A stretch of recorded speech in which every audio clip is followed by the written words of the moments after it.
Lily here with 3 division world champ Leo Santa Cruz. Leo, you're trying for a 4th title now against Rafael. No, you fought Rafael. It was now Miguel Flores, right? You were supposed to fight him initially, and he got injured. What made you want to give him a shot now in this new division?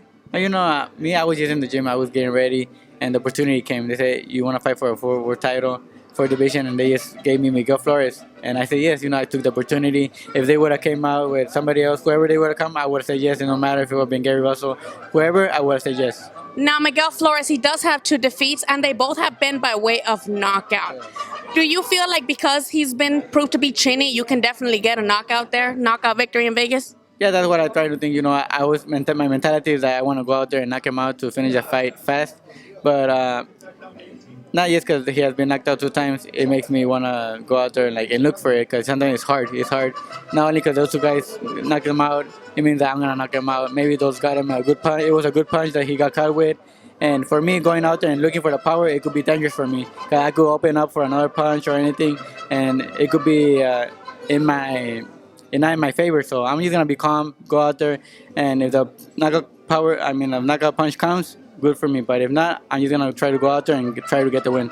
Now he's obviously very hungry for this title opportunity, and you are no stranger to title shots and defending your titles. Now that you left the 126 division, we know that Oscar Valdez also moved up to 130. He's been calling you out forever. Is that fight that interests you? Yeah, it does. I've been talking to my promoters. I say I won that fight, but I think because he's with Top Rank, it's harder to make that fight.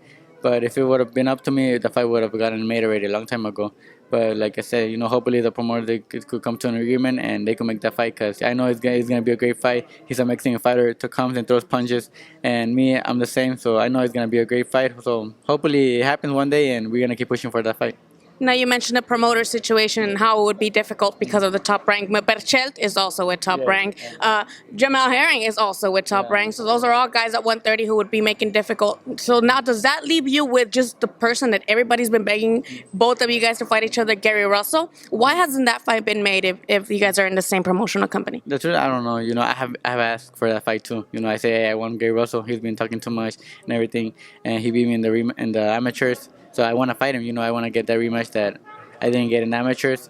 And I've been asking for that fight, but I don't know why it hasn't get made. I don't know if they don't come to an agreement, if it's their team. But our team, we already said yes, we'll take that fight. But the truth, I don't know.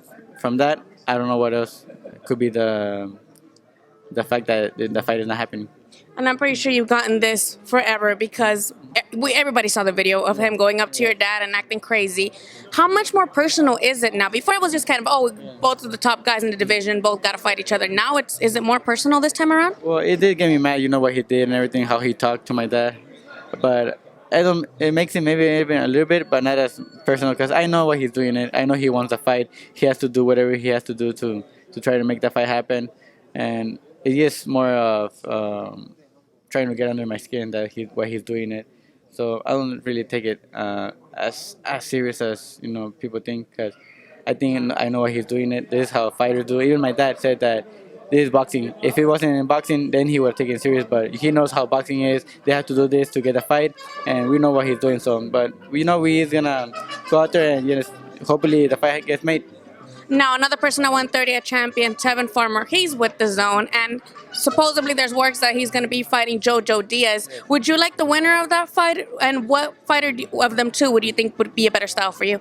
The truth, I would like to fight any fighter. There are a lot of good fighters at 130, and like I said, I'll fight any of them. He is, the promoters and stuff like that. It can happen sometimes, but if they would come and say, hey, who you want to fight, I think Joseph Diaz has better style, because Terran Farmer, he moves too much and he runs around the ring. So I'm gonna have to chase and I have to be on top of him, trying to look for a punch.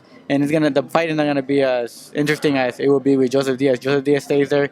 We're gonna trade power punches. We're gonna go back and forth. So that's gonna be more for the fans. A great fight for the fans. Now you've been your only loss comes to Carl Frampton, and that was could have gone either way. You've got the Mexican fans behind you. Why do you think people don't put you in their top 10 pound for pound if you're now gonna hopefully become a 4-division world champion? No, I think so, and I know maybe that it's because I haven't fight people they want me to fight.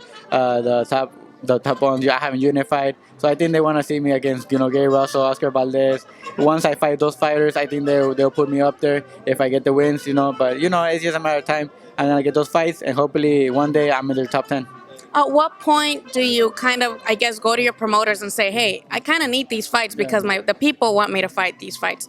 At what point do you, because you say you don't know, but what does it take for you to fight, I guess, Unify or someone that the people want you to fight? Well, the truth, I've been asking for it. I said I wanted to unify. That's why, I'm moving up in weight, because I said if I can unify it in 126 against Josh Warrington, Gary Russell, Oscar Valdez, he just moved up. And I said I want to unify, and I already need this fight. But they say yeah, but then they came and they gave me another fight. So, but after this fight, hopefully I get the win. I'm going to go push him more, and I'm going to say, hey, I need to unify Gary. I want a big name, I want a big fight, and that's what we're going to do. All right, going to the main event real quick. Who do you got? Both guys also PBC. We've seen it already. What's your prediction for the main event, Wilder versus Ortiz? My prediction is that there's going to be a knockout in that fight. It's going to be very explosive. They both got power. They will knock you out in any second. In a blink of an eye, they could knock you out. So it's going to be a really explosive, exciting fight. And they're both strong, but I go with Wilder. I think he's hungry. He's in his time right now, and he's prime. All right, stacked card, 2 title shots. Let the fans know where to buy the pay-per-view, where they can purchase the tickets, where they can go watch you fight, Leo. Fox pay-per-view, they could get it right there. Also on the Fox app, also they could get it right there. Or they could go to the MGM in Las Vegas, Grand Garden Arena, and they could support us right there. But whatever you guys, don't miss it. All right, thank you so much, Leo. Thank you.